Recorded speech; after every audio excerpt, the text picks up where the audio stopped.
Hello everyone, welcome back to another episode of r/MaliciousCompliance. In today's episode, my French stepmother learns the hard way that Americans can cook. You want to talk goals? I can do that. Before we get started, make sure to subscribe so you will never miss a video. So let's get started. My French stepmother learns the hard way that Americans can cook. This happened today, and my brother and I are laughing about it, except Gabrielle, said stepmother, and Dad, who is embarrassed. Dad came into town to visit my brother, let's call him Mark, and me for a few days and brought Gabrielle with him. Gabrielle has her good traits, but she does have this one really nasty trait. She is notoriously picky/critical when it comes to food. You know, the stereotypical snooty and rude French character in movies/books who always complains that is not how this is done in France? She's this way when it comes to food. Going out to eat with her is embarrassing. She constantly sends back food, is insistent on food being made a certain way, and always demands certain things done a certain way. One time, she asked the waiter to bring some mustard to the table. Not 2 minutes later, she called him back, because the mustard is old, bring us a new unopened bottle. More than once, I've had to apologize to the wait staff on my family's behalf and told the manager that I will vouch for them should Gabrielle leave a bad review on their site. She's made waiters and managers cry, she's that bad. Honestly, I have no idea why Dad puts up with her when she does that, even though I know he's just as embarrassed as Mark and I are. We can only chalk it up to Gabrielle having a magical hoo-ha. When they got here yesterday, for some reason, they insisted they wanted to go out to dinner. Dad recommended our favorite new diner, which is known for its breakfasts at any time of the day. We live close to a major interstate, and the saying about truckers knowing all the best diners and holes in the wall in all 50 states, and then some, is true. It's a greasy spoon in every sense of the word. Right out of the 1950s, every leather booth filled with truckers or locals, waitresses who automatically know their regulars' orders by heart and don't put up with crap from anyone, a bustling kitchen, and while spotless, is just worn enough to let you know many people have been there. In other words, it has character. It may not look like a 5-star restaurant, it has some of the best breakfasts you're ever going to eat. I was hesitant to take Gabrielle there if only because I didn't want to ruin the staff's day. Mark and I have been there enough times that the waitstaff/cooks know us. However, Dad wanted Gabrielle to experience a true American classic, and was offering to pay. So off we, reluctantly, went. Luckily, we got there during a not really busy time, so I told Dad to find a parking spot, and I would go in to get us a table. The reason I did this was so I could warn the staff about Gabrielle, and apologize in advance for anything she did. Fortunately, our usual waitress, let's call her Mary, thanked me for the warning and warned the rest of the staff. We go in, get our booth, and Gabrielle tries pulling her usual stunts. I won't go into everything she did because we'll be here forever, but I'll leave a highlight reel. Gabrielle sent Mary back 3 times with the coffee because, in order, it was too cold, it was too hot, and not enough cream. Finally, Mary, who doesn't let anybody push her around, just slapped the coffee pot on the table along with the cream/sugar and told Gabrielle to make do because she wasn't going back to get her damn coffee. This made Mark and me chuckle and Gabrielle steam. While waiting and probably still stewing from Mary's little comeback with the coffee, Gabrielle decided to accost Stephanie, who had just started, and tell her to get some fresh biscuits. Not ask. Tell.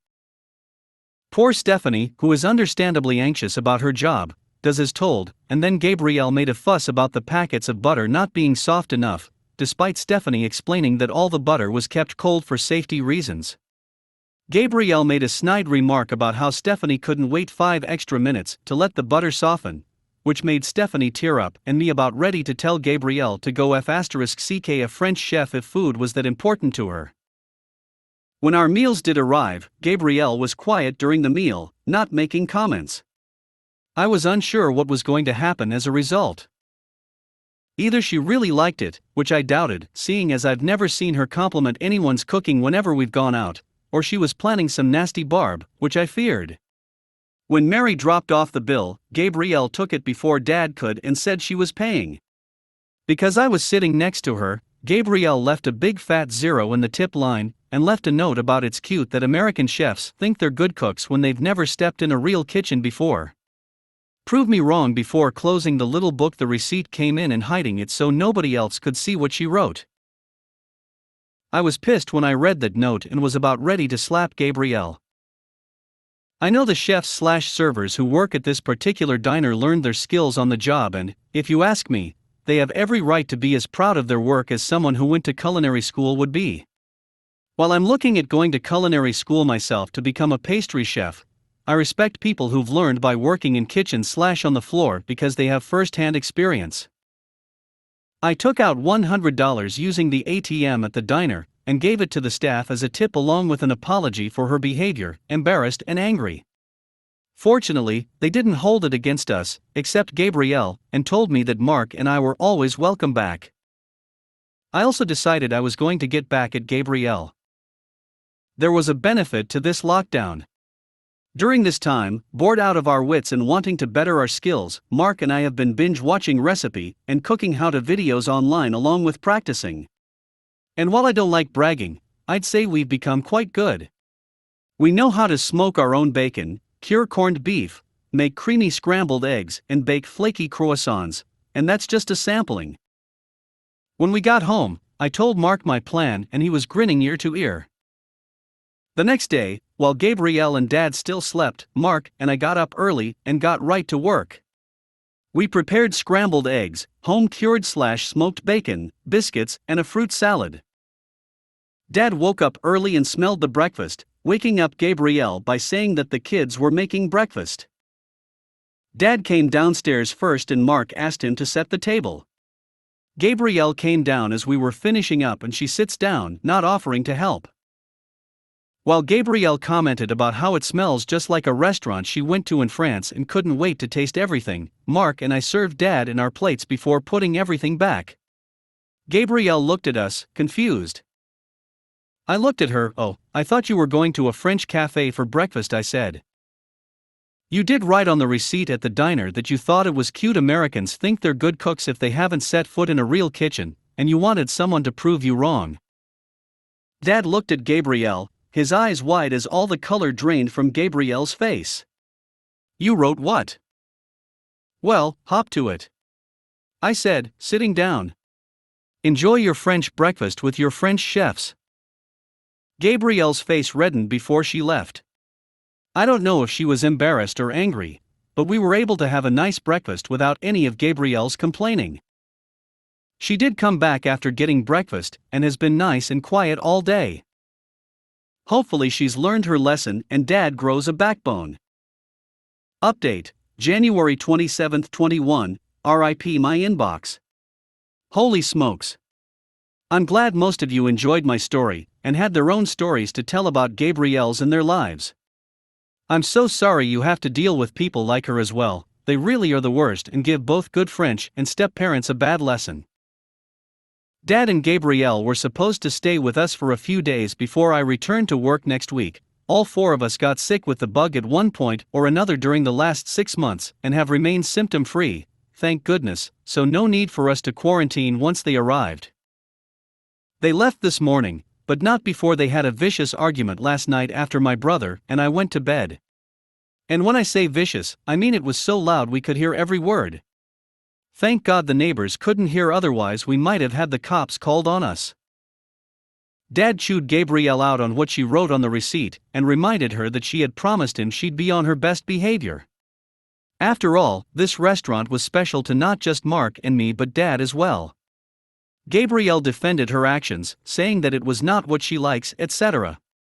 Until she finally blew up and revealed the real reason she threw that tantrum in the restaurant.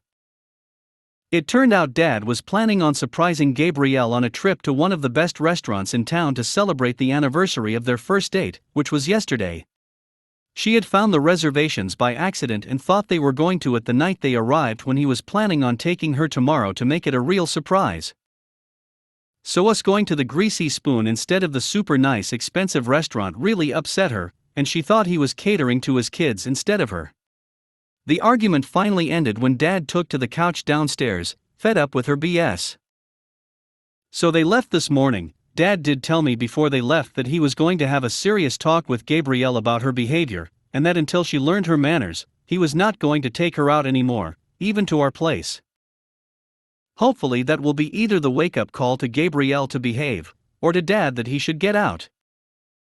Oh, and to those who said this story is fake, one person asking how we were able to smoke bacon.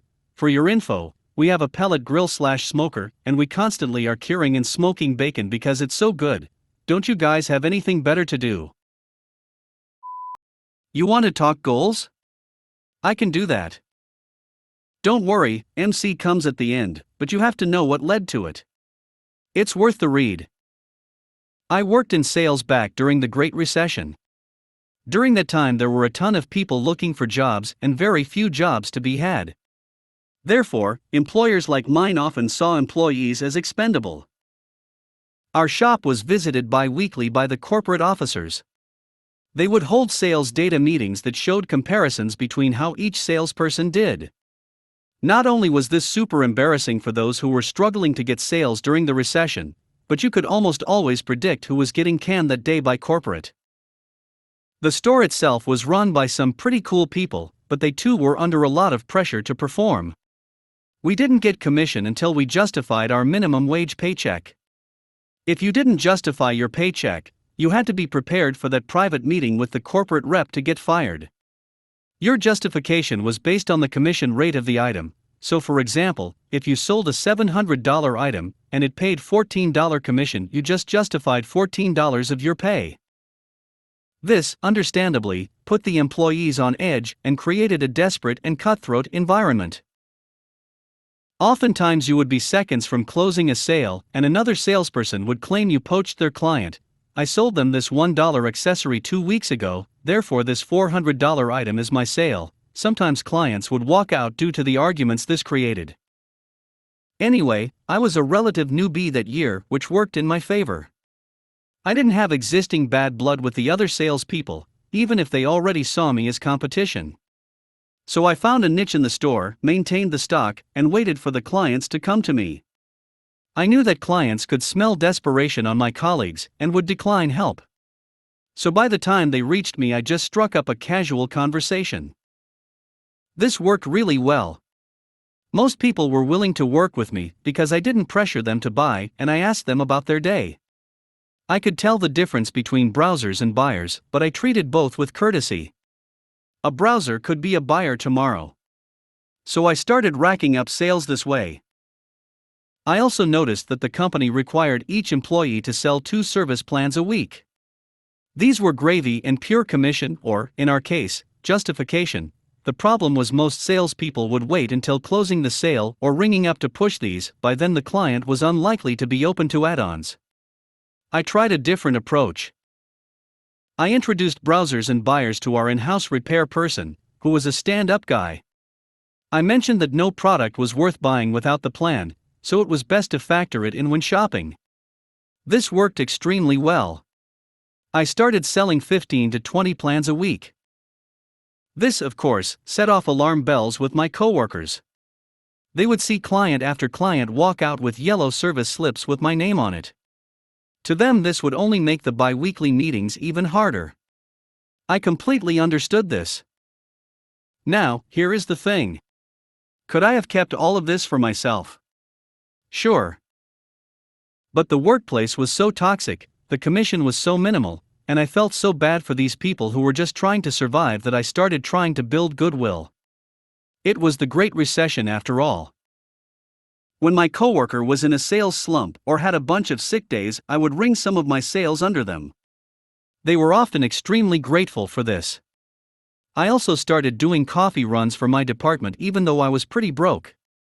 Over time, the toxicity waned and we began tag teaming sales. Soon other department members would do the coffee runs, and we had a much more relaxed atmosphere which helped keep clients comfortable and more willing to work with us. The store manager was thrilled with this. He started doing coffee runs as well and patted our department on the back as the yellow service plan slips began pouring in. However, all the while corporate kept showing up, asking for more and more. Even though we actually almost met the previous year's sales, pre-recession, there was the inevitable terror, January. Anyone who has worked in retail sales knows that January is when returns happen. This counted against your justification.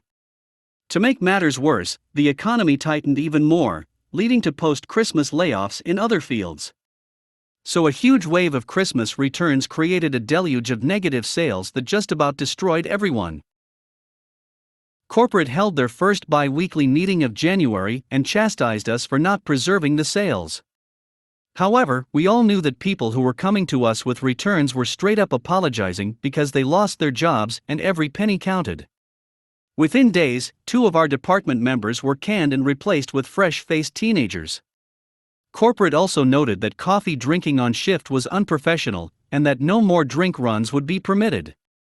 Even though we only did it when one of us was on break to get the coffee and the store was at or near empty. Within days, nearly all of the goodwill was completely undone. My coworkers were back to desperate sales tactics, fearful that they would get the axe next meeting. By this time I had managed to get a job with another company to get a few more hours on the side. I had worked for the first place for about a year at this point, and I saw that there was no changing the system they used to bully workers. So I asked my second job at night after the corporate meeting if they would be willing to put me on full-time. To my surprise, they agreed. Full-time work was extremely hard to find, with that I had my out. I went to my store manager the next day and gave my 2 weeks' notice.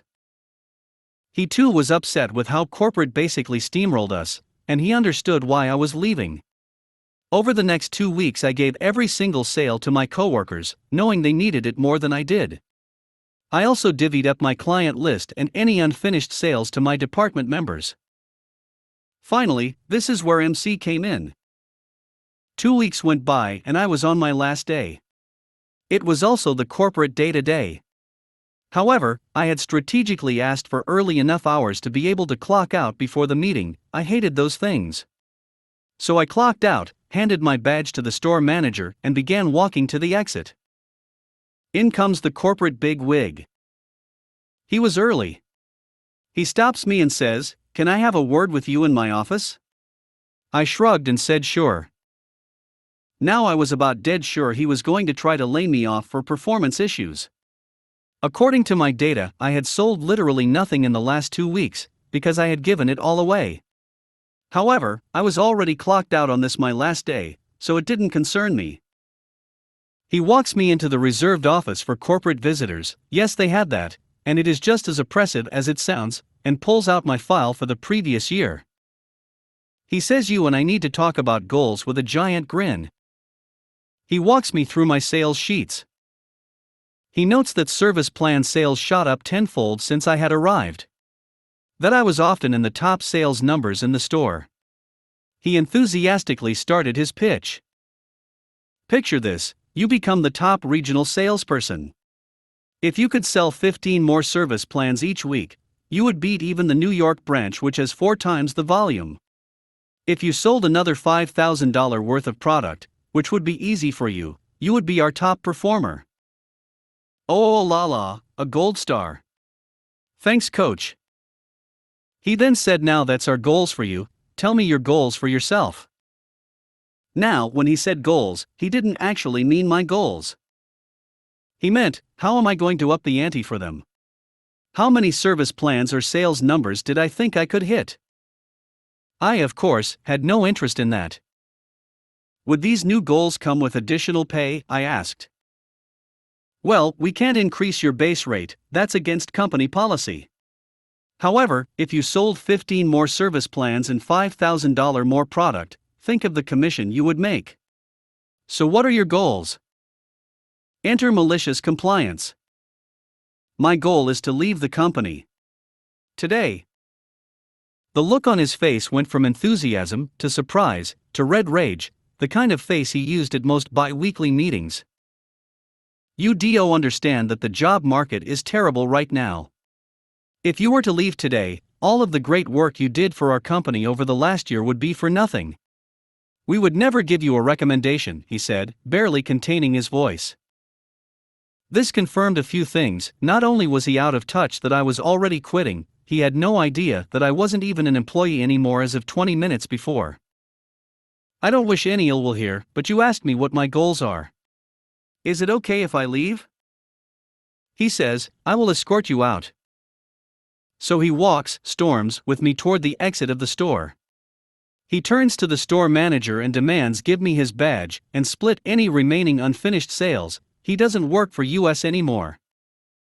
To which my manager, confused, replied I know, he already quit 2 weeks ago. He fished in his desk and handed the corporate officer my badge. The officer got extremely flustered by this.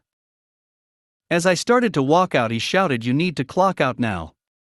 Again, my store manager said he already did. Is everything okay? That's the last thing I heard from that corporate officer as I walked out the door and trotted to my car. It didn't wreck the company, they are still in business.